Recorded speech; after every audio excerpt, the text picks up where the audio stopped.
Bonjour tout le monde! Aujourd'hui, je voudrais vous parler des banques et des critères qu'on peut prendre en compte au moment de choisir sa banque, en plus des prix ou de la proximité des agences. Alors avant de commencer, une précision. Je vais dire beaucoup de mal des banques, mais la personne qui vous accueille dans votre agence y est pour rien. Alors inutile de l'insulter, même si les pratiques de sa direction sont plus que contestables. Pourquoi est-ce que je dis que les pratiques de la plupart des banques sont contestables? Je vais vous expliquer tout ça dans 3 vidéos. Et aujourd'hui, on va parler des projets que les banques financent, c'est-à-dire à qui elles prêtent de l'argent. Très souvent, il s'agit de projets d'énergie fossile, très polluants, comme des centrales à charbon. Et l'enjeu n'est pas simplement une augmentation du CO2 dans l'atmosphère qui aura un impact dans des décennies et des décennies. Non, les conséquences humaines et environnementales sont bien tangibles dès aujourd'hui. Un exemple dont on a beaucoup parlé récemment est celui de l'oléoduc Dakota Access, qui traverse une partie importante des États-Unis, mais qui est tellement controversé que l'administration de Barack Obama avait décidé d'interrompre sa construction. Et puis Trump est passé par là, et le projet a été achevé. Pourquoi est-ce que cet oléoduc est aussi contesté? Déjà, parce qu'une fuite contaminerait la rivière Missouri et les réserves d'eau dont dépend le peuple indigène des Sioux de la réserve de Standing Rock. Et ce risque n'est pas du tout négligeable. Aux États-Unis, en une vingtaine d'années, on décompte plus de 11 000 incidents concernant des oléoducs et des gazoducs qui ont fait plus de 300 morts, plus de 7 milliards de dollars de dégâts et je ne sais pas combien de dizaines de milliers de barils de pétrole qui se sont déversés dans la nature. D'ailleurs, l'oléoduc Dakota Access a connu sa première fuite avant même son inauguration. Et puis, le Dakota Access traverse des terres qui appartenaient auparavant aux Sioux, mais qui ont été acquises de façon illégale par les États-Unis au XIXe siècle. Pour la construction de l'oléoduc, des sites archéologiques et des sites qui étaient sacrés pour les Sioux ont été détruits sans que ce peuple ait eu son mot à dire. Alors, devant l'ampleur des manifestations contre le projet, des banques qui devaient le financer à l'origine ont fait marche arrière, mais pas la Société Générale qui n'a pas du tout réagi quand elle a été la cible d'un boycott en ligne organisé par l'association iBoycott. Et ça n'arrive pas qu'à l'autre bout du monde. Par exemple, la Société Générale est aussi impliquée dans la construction d'un oléoduc qui doit relier l'Azerbaïdjan à l'Italie et qui en Europe traversera aussi le nord de la Grèce et l'Albanie. Pour la construction de cet oléoduc, des villages entiers ont été déplacés contre une compensation largement insuffisante, des champs ont été détruits, par exemple des champs d'oliviers centenaires, et l'oléoduc risque aussi de menacer le secteur touristique des régions concernées. Autre exemple impressionnant, celui des terminaux d'exportation de gaz de schiste liquéfié qui sont actuellement en construction au Texas près d'une réserve naturelle. L'exploitation du gaz de schiste est désastreuse. En plus de la pollution qui impacte les populations et la biodiversité locale, on observe d'importantes émissions de gaz à effet de serre qui sont en partie dues à des fuites de méthane qu'on peut ensuite retrouver dans l'eau du robinet. Just like that. Sans compter que le forage à grande profondeur, qui est nécessaire pour extraire le gaz de schiste, cause de très nombreux tremblements de terre. C'est pour ces raisons que l'exploitation de gaz de schiste a été interdite en France, mais ça n'empêche pas les grandes banques françaises, et en particulier la Société Générale, de financer des terminaux qui permettent son exportation. Et comme dans le cas de l'oléoduc Dakota Access, la construction de ces terminaux impacte la communauté indigène locale, les Echtokna. Un site archéologique et sacré très important pour cette communauté a par exemple été détruit. We can stop the fracking, we can stop a lot of the desecration of sacred sites. I want to go and speak to these banks and let them know that you can't continue to get the human beings out of the way so you can take whatever you want. Alors, les banques vous diront qu'elles sont désormais tournées vers l'avenir puisqu'elles financent les énergies renouvelables.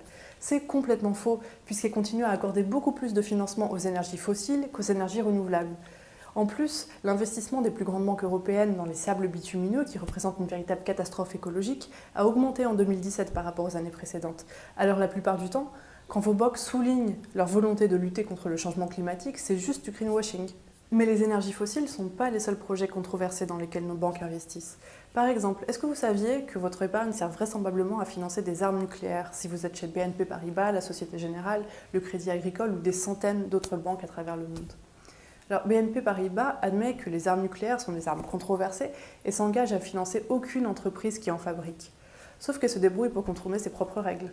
Mais quel est le problème vu que les puissances nucléaires comme les États-Unis, le Royaume-Uni ou la France considèrent que posséder un important arsenal est nécessaire à la dissuasion nucléaire et permet d'éviter des guerres? La politique de dissuasion nucléaire s'appuie sur un postulat, que les armes atomiques ne seront jamais utilisées. Sauf que la possibilité d'une utilisation de telles armes est de moins en moins exclue. Quand on pense que Donald Trump détient le pouvoir de les utiliser,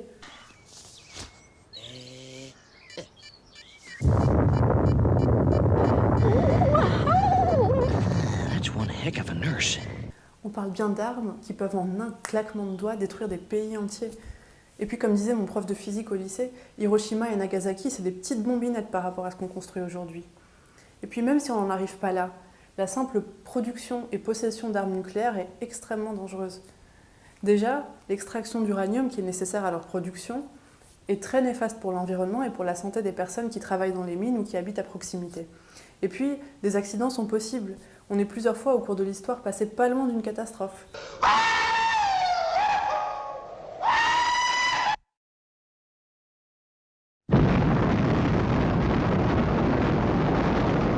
Sans compter qu'aujourd'hui, les armes nucléaires sont vulnérables à un piratage. Daesh a déjà déclaré vouloir s'emparer de telles armes. Vous imaginez ? Et puis, un pays peut pirater l'arsenal d'un autre pays pour le neutraliser à distance. Ça rend tout de suite moins crédible toute politique de dissuasion nucléaire. Les risques que représentent ces armes sont donc énormes et leurs bénéfices restent encore à démontrer. Mais bon, admettons qu'il n'y ait pas d'alternative à la dissuasion nucléaire. Est-ce que ça veut dire qu'il faut construire sans cesse de nouvelles armes alors qu'on en possède déjà tellement ? Officiellement, c'est parce que les anciennes sont vétustes et obsolètes, notamment en raison d'innovations technologiques. Et officiellement, c'est le principe de stricte suffisance qui est appliqué. On ne possède pas plus d'armes que ce qui est strictement nécessaire pour dissuader les puissances ennemies de nous attaquer. Ça fait quand même 300 têtes nucléaires en France, qui en fait une petite puissance nucléaire par rapport notamment aux États-Unis. Mais il n'y a aucun débat dans le pays sur la définition de ce seuil de stricte suffisance, et on peut se demander si finalement c'est pas plutôt pour faire plaisir aux industriels de l'armement qu'on continue à construire de nouvelles armes nucléaires.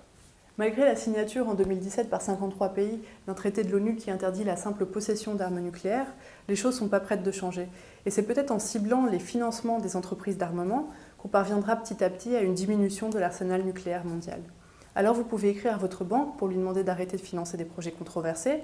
Vous pouvez soutenir des associations qui luttent contre ce type de financement, comme par exemple Oxfam, les Amis de la Terre ou encore Pax. Et vous pouvez carrément décider de boycotter votre ancienne banque pour choisir une banque éthique. Parce que même si les choses dont j'ai parlé dans cette vidéo peuvent sembler bien loin de nous, les mauvaises pratiques des banques nous concernent tous et toutes et nuisent à l'ensemble de l'humanité. C'est ce dont je vais parler dans une deuxième vidéo avant de vous présenter quelques banques éthiques dans une troisième vidéo.